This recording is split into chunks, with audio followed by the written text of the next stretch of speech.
Have a desire to take your conversation to its highest potential? If you do, hop on over to my website and check out the School of Reform. Yes, school is most definitely in. Knowing Bible is the course that I am now offering to take your conversation to its next level.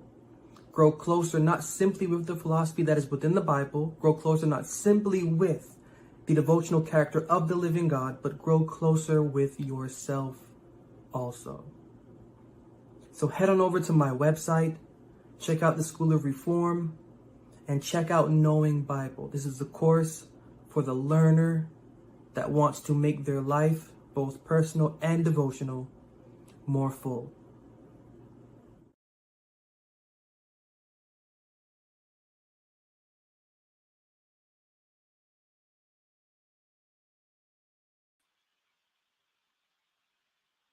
Happy Tuesday, and welcome back to our time together. Again, I appreciate the different emails that you reach out to me with, and I will always mention the comments that you send to me. But just moving into the topic, because it's something I want to touch on and actually verbalize, is the internalization of what we hold within us in this whole entire scheme of life. Because we go through this experience really not knowing what it is, and that's a bit of a philosophical question that I love to answer. My second or third semester of my master's program, took a course called Foundations of Philosophy, and just that course just made me think about the meaning of life differently. And it's actually from that course that I learned to define the word philosophy quite different. More than being a theoretical study of observations, philosophy being a study of observations from within and relating to lifestyle. So philosophy of being, leading me to meaning of life. And ever since then, whether I engage myself about my own living experiences, or I engage something that I learn from the Bible, everything always seems to just go back to meaning of life. And what is it? And it can be different things that we can come across when we think about meaning of life, when we think about the societal version of what life is. You're born, you go to school, you do what you have to do in college, you get an education, you get that job, you get the wife and children, or the husband and children, and you live your life happily ever after. For others, it may not pan out that way. They go through all those experiences and realize that a part of you is missing, and then that leads you somewhere else.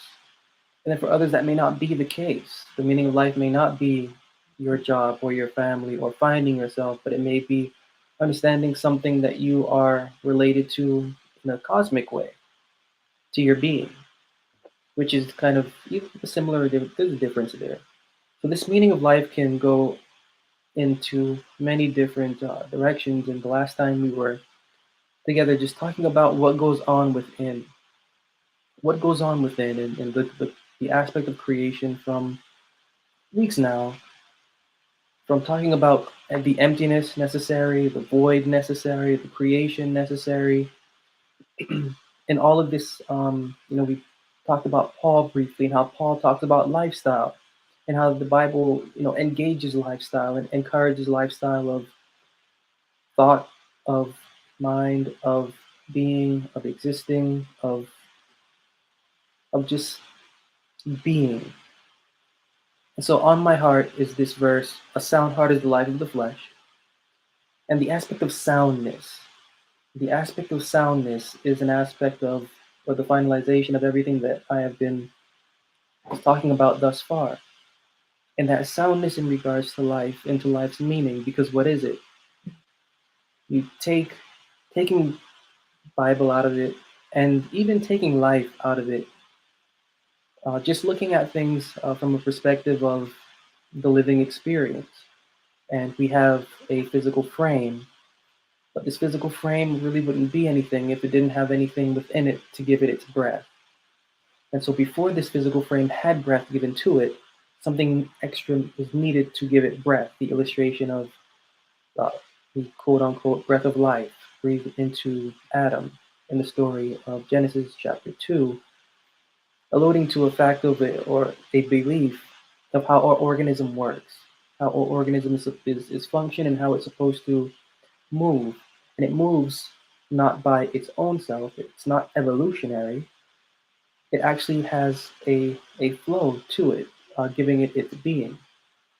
And before that flow existed, in order for that flow to give that life to that lifeless being, it needs to have a level of consciousness within it. So that giving our organism its life needs soundness. And if we have to go through a culture of understanding how to be sound, we can be sure what is within us in order to have the intelligence it needed, in order to be as careful or even as mindful of our being and of its being to get inside of us to spark us. It needed to go through something. And so it did. And so here we are. Found us, gave us our spark, that breath of life. We now have it because of that moment. And now, how do we go about organizing that? Because we are now divided into two. You could even say divided into three. We have who we are, our person. We have our human being, of which our person is attached to. And then we have the, the intelligent essence.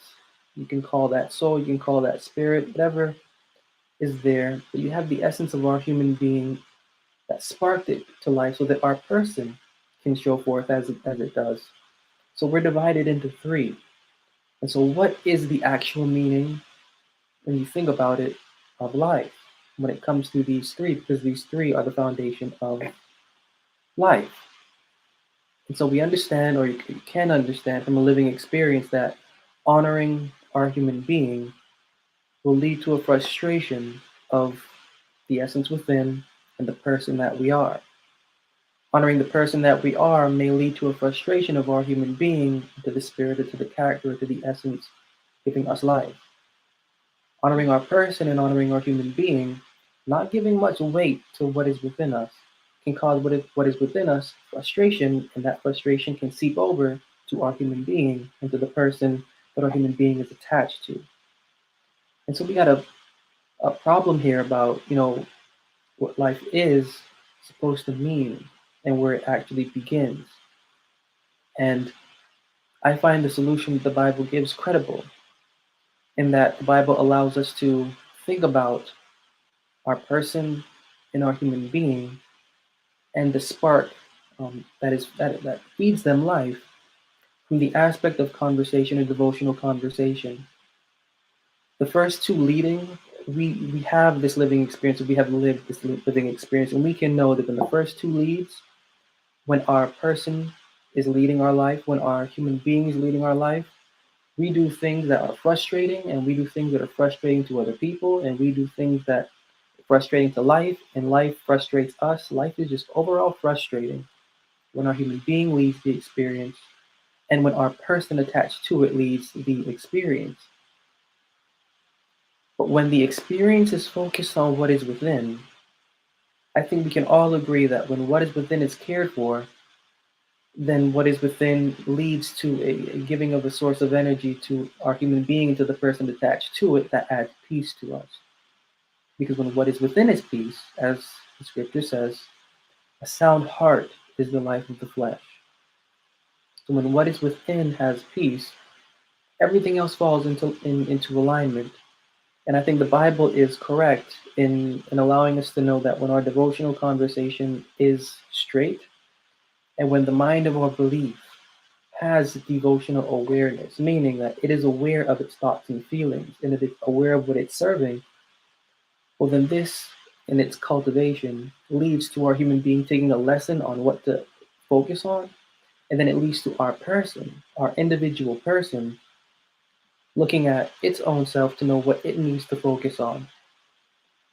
So, in this review of what the meaning of life is, we can take the meaning of life as being, I need to achieve what I need to achieve take the meaning of life as I need to have what I need to have. To take the meaning of life is I need to travel the world and taste things, or but I would like to say that the full scope of what the meaning of life in rests within. And it rests within as we are able to organize and make sense of what we are divided into. And making sense of what we are divided into, well, then that can just take the next step further to the peace that we are intending ourselves to have. Because you have to remember, or it's good to remember at least, or to think about the fact that we as human beings are born on the earth from our mother, all of us. But what is within us is really not born in a natural way. It is born from out of the world. I'd like to say it is born from above.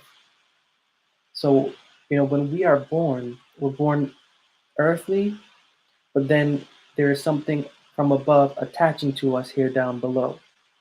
And so the experience in and of itself, while initially we spend our life and our time fooled to believe that the physical stimulus is the sign of an achieved life, we can only, and we do only, and I can attest from personal experience, find frustration from that type of lifestyle because what is within isn't being fed. What is within came from where it came from to join our organism to give it life because it too has an experience that it needs to experience.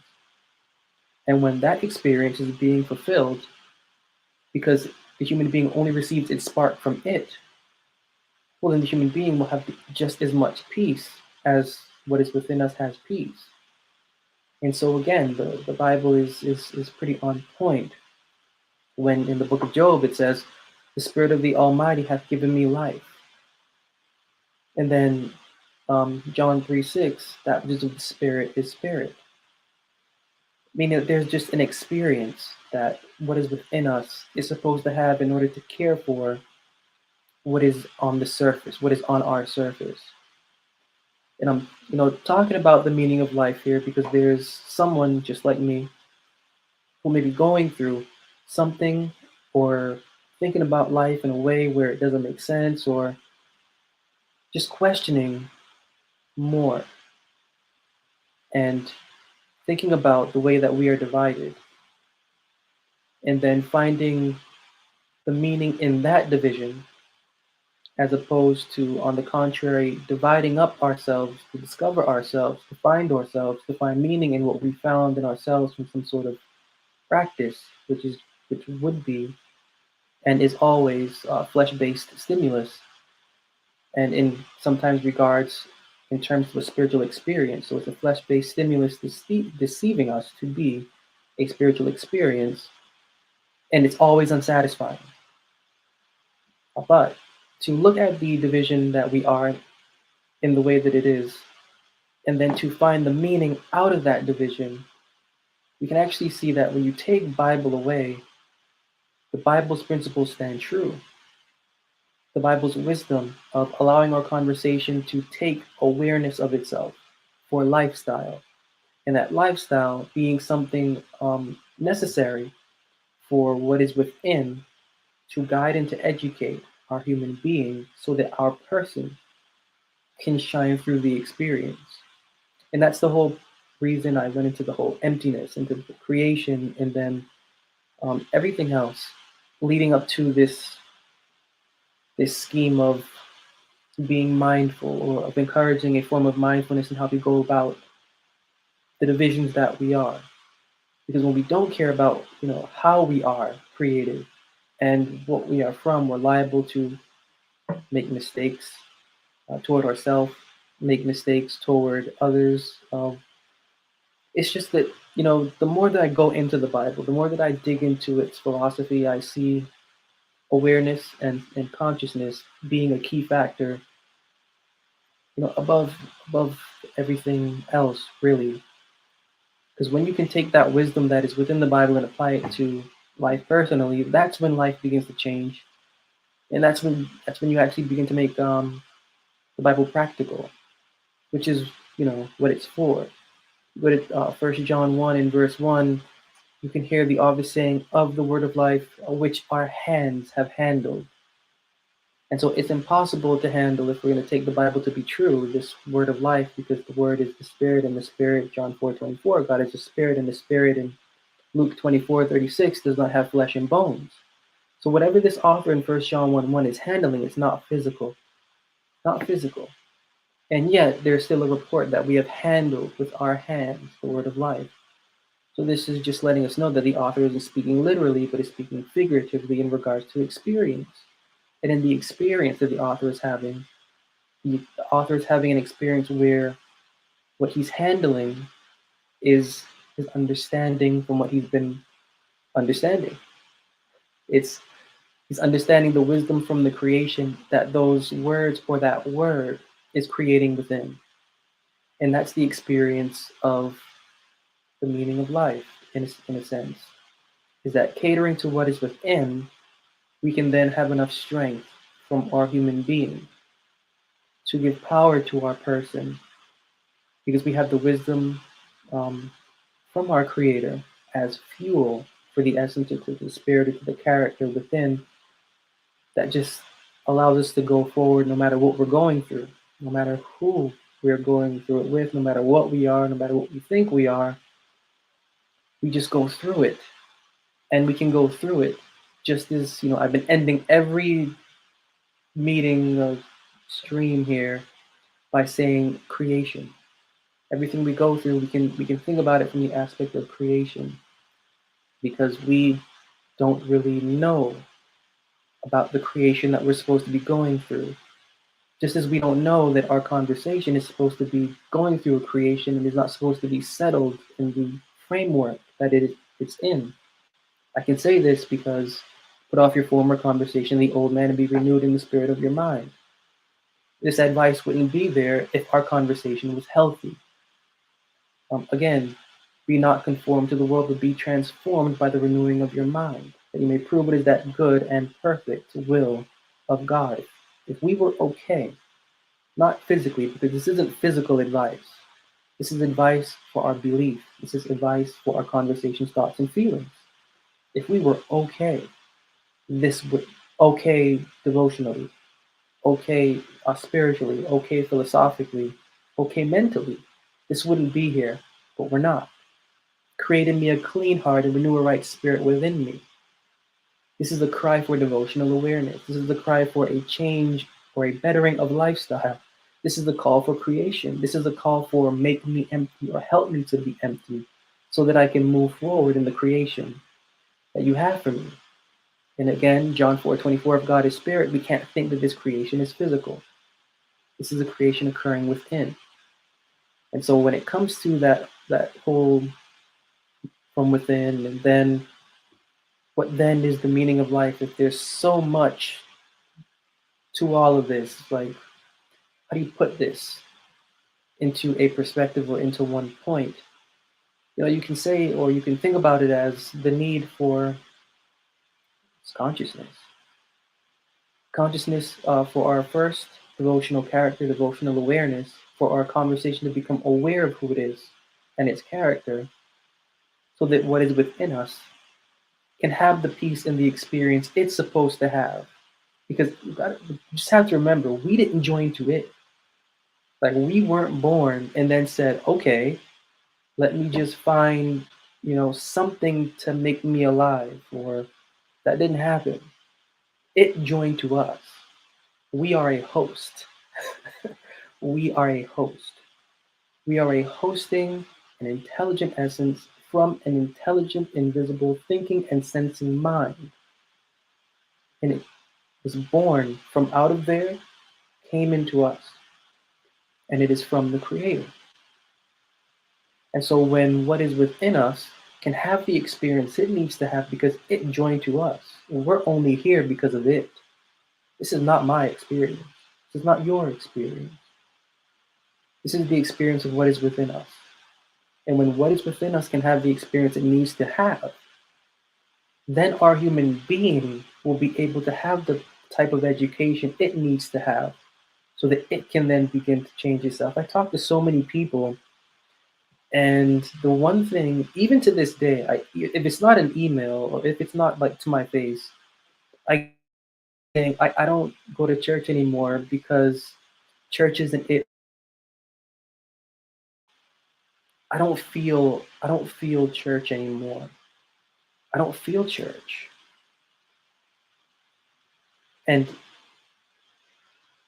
I just look at them and I go, okay.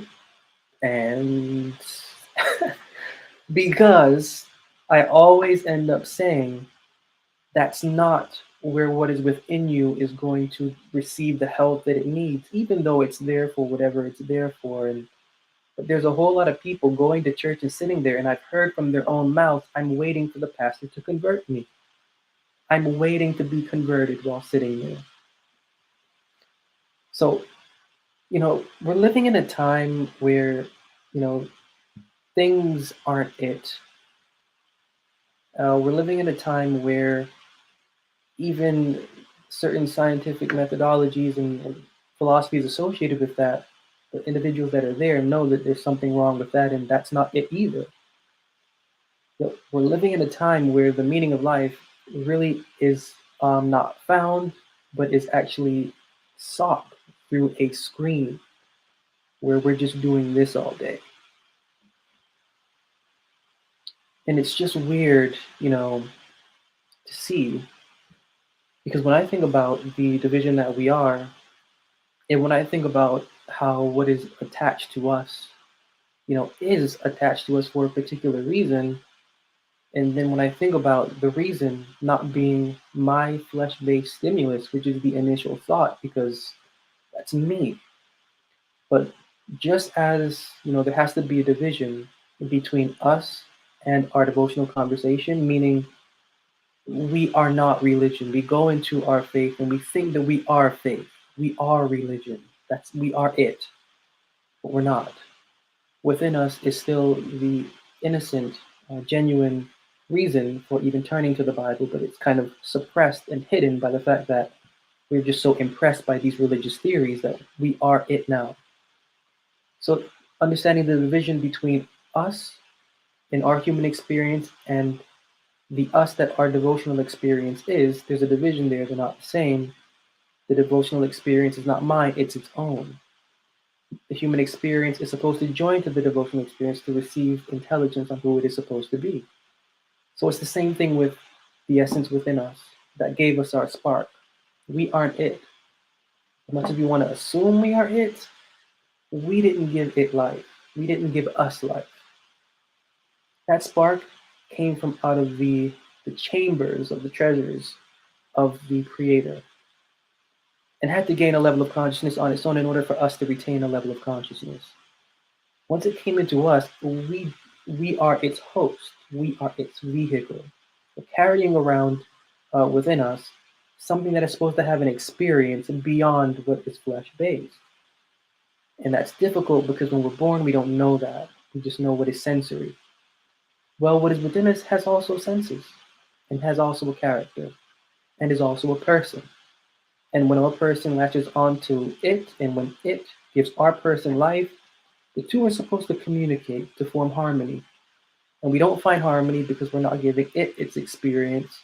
And because we're not having the experience we're supposed to have because it's having its experience, well, we don't know the meaning of life anymore. And we find it in all kind of places.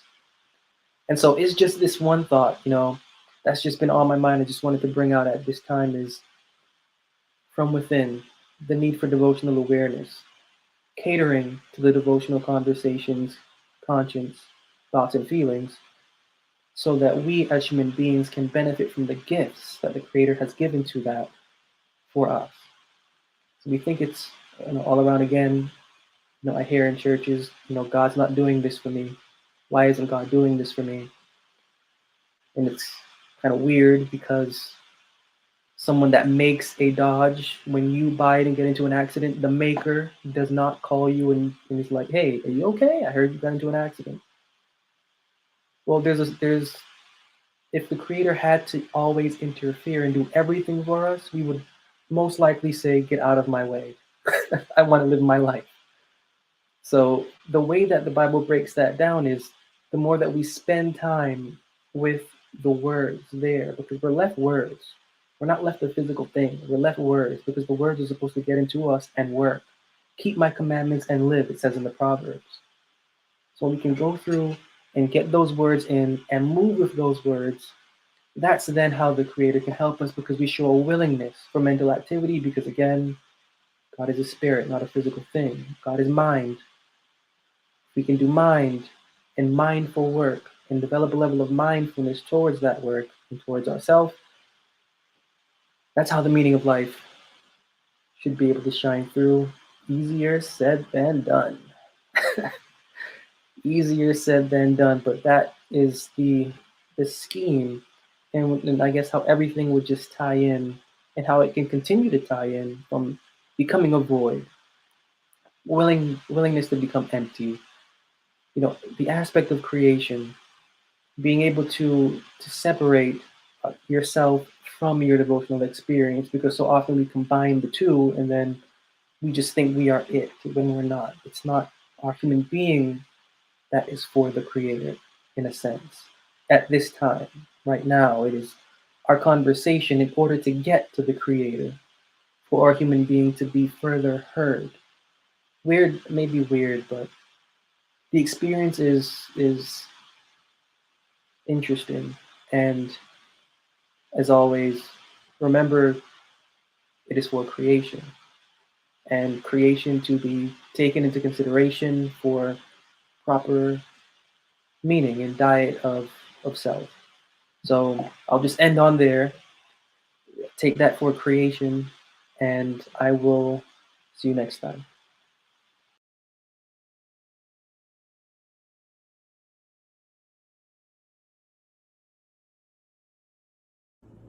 Have a desire to take your conversation to its highest potential? If you do, hop on over to my website and check out the School of Reform. Yes, school is most definitely in. Knowing Bible is the course that I am now offering to take your conversation to its next level. Grow closer not simply with the philosophy that is within the Bible, grow closer not simply with the devotional character of the living God, but grow closer with yourself also. So head on over to my website, check out the School of Reform, and check out Knowing Bible. This is the course for the learner that wants to make their life, both personal and devotional, more full.